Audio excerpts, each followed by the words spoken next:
Assalamualaikum warahmatullahi wabarakatuh. Perkenalkan, saya Putri Sabrina, mahasiswi Universitas Jayabaya, S2 Manajemen dengan NIM 2023 010161620004. Kali ini saya akan menyampaikan materi mengenai strategi mengelola K3 dalam perusahaan. Yang pertama yaitu pendahuluan, di mana kesehatan dan keselamatan kerja atau K3 adalah upaya untuk menciptakan lingkungan kerja yang aman, sehat, dan nyaman guna mencegah kecelakaan kerja dan penyakit akibat kerja. Manajemen K3 yang efektif tidak hanya mematuhi regulasi yang berlaku, tetapi juga membangun budaya kesehatan dan keselamatan yang proaktif. Tujuannya adalah yang pertama, mencegah kecelakaan kerja dan penyakit akibat kerja. Yang kedua adalah meningkatkan produktivitas melalui lingkungan kerja yang aman dan sehat. Yang ketiga yaitu meningkatkan kesejahteraan karyawan. Dan yang keempat adalah mematuhi peraturan dan standar K3 yang berlaku. Strategi mengelola K3, di sini saya akan membagi menjadi 6, yaitu analisis risiko, pengembangan program pelatihan, implementasi kebijakan dan prosedur K3, membangun budaya K3, pemantauan dan evaluasi, serta promosi kesehatan kerja. Yang pertama adalah analisis risiko. Identifikasi risiko adalah mengidentifikasi semua potensi bahaya di tempat kerja, seperti mesin, bahan kimia, prosedur kerja, serta lingkungan kerja. Untuk penilaian risiko sendiri berdasarkan kemungkinan terjadinya dan tingkat keparahannya untuk menentukan prioritas tindakan. Lalu yang terakhir adalah pelaporan insiden, di mana membuat sistem pelaporan insiden yang mudah diakses dan mendorong karyawan untuk melaporkan kecelakaan dan nyaris celaka atau near miss.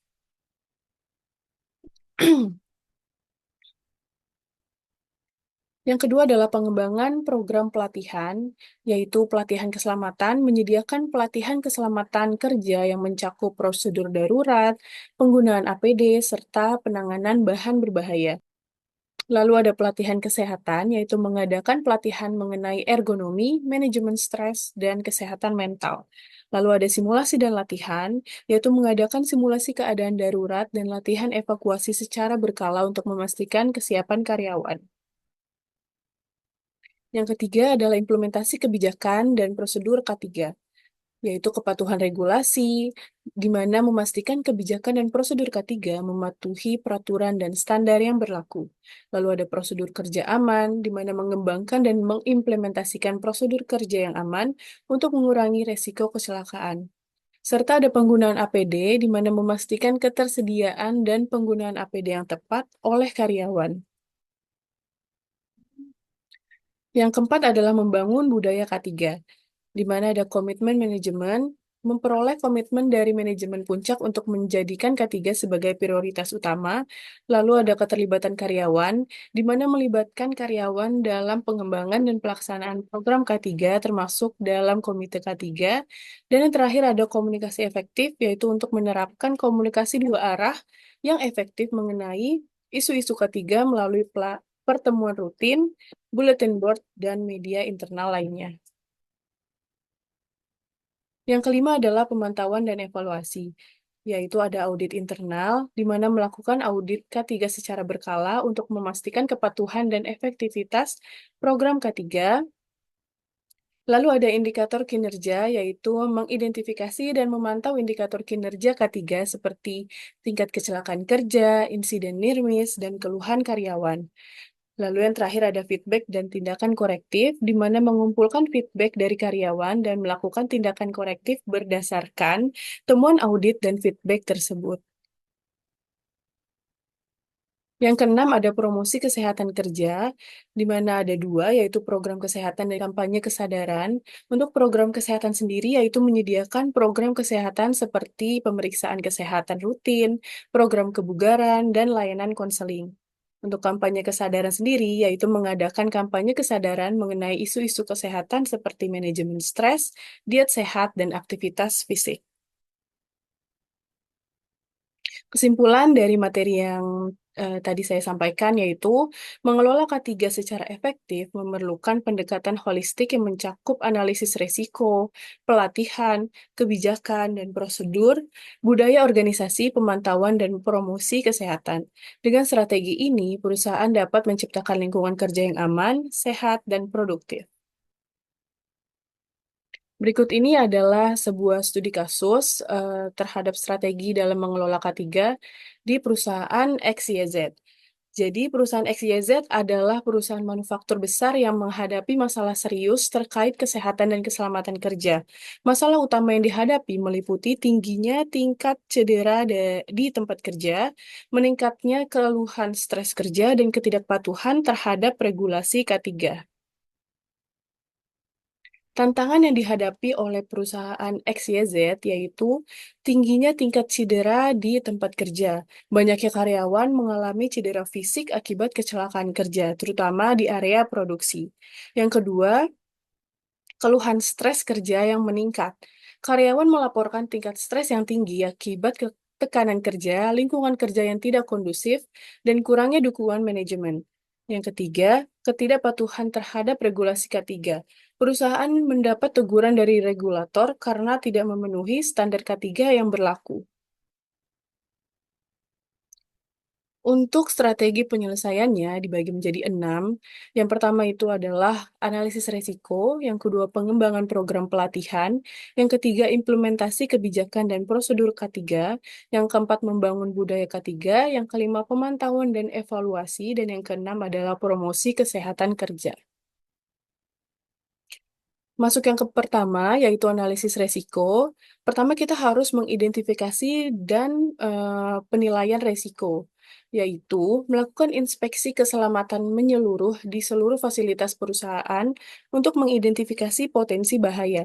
Lalu menggunakan alat penilaian resiko seperti matriks resiko untuk menilai kemungkinan dan dampak dari setiap resiko. Lalu ada pelaporan insiden. Menerapkan sistem pelaporan insiden yang mudah digunakan untuk semua karyawan untuk melaporkan kecelakaan dan nyaris celaka atau near-miss.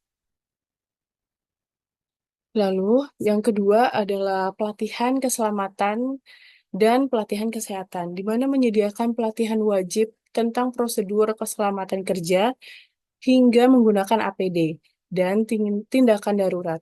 Lalu melakukan simulasi keadaan darurat secara berkala untuk memastikan kesiapan para karyawan dalam menghadapi situasi yang berbahaya.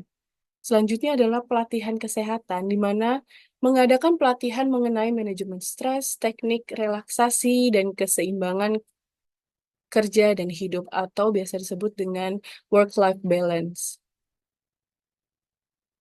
Yang ketiga ada implementasi kebijakan dan prosedur K3. Yang pertama adalah kepatuhan regulasi, di mana memastikan kebijakan dan prosedur K3 sesuai dengan peraturan dan standar yang berlaku, dan melibatkan ahli K3 untuk melakukan audit kepatuhan dan memberikan rekomendasi perbaikan.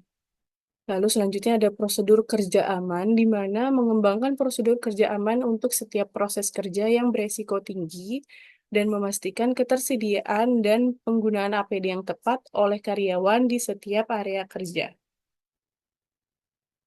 Yang keempat adalah membangun budaya K3. Yang pertama, komitmen manajemen, di mana manajemen puncak menunjukkan komitmen terhadap K3 dengan secara aktif terlibat dalam program K3. Lalu menunjuk seorang manajer K3 yang bertanggung jawab penuh atas pelaksanaan dan pemantauan program K3. Selanjutnya ada keterlibatan karyawan, di mana membentuk komite K3 yang terdiri dari perwakilan karyawan dari berbagai departemen untuk memberikan masukan dan memantau pelaksanaan program K3 dan melibatkan karyawan dalam pengembangan dan revisi prosedur K3.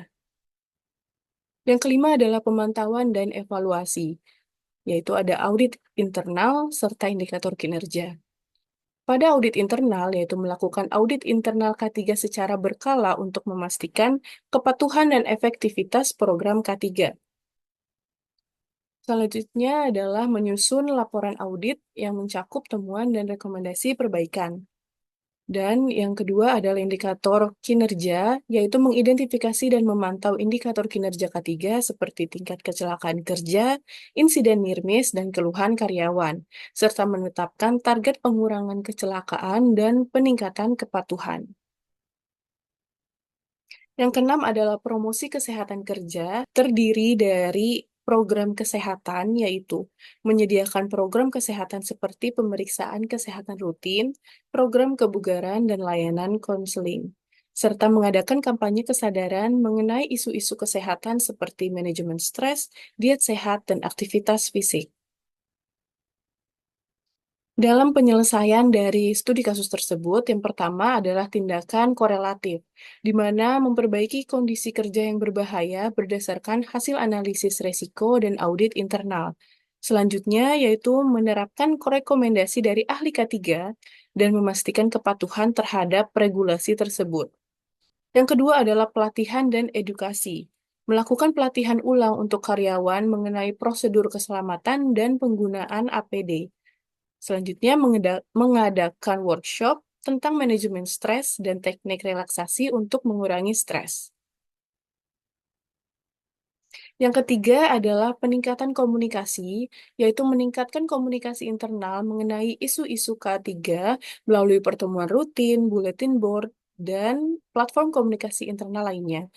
Selanjutnya, menggunakan umpan balik dari karyawan untuk terus memperbaiki program K3. Yang keempat, yaitu peningkatan fasilitas kesehatan, dengan menyediakan fasilitas kesehatan tambahan seperti ruang istirahat yang nyaman, ruang kebugaran, dan layanan konseling di tempat kerja. Sampailah kita pada kesimpulan dari studi kasus tersebut, yaitu melalui strategi yang komprehensif dan terkoordinasi, perusahaan XYZ berhasil meningkatkan kesehatan dan keselamatan kerja.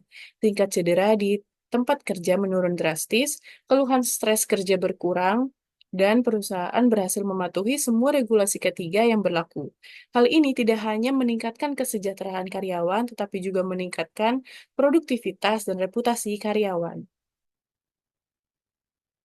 Berikut ini adalah beberapa referensi dari materi serta studi kasus yang saya ambil untuk pemaparan hari ini.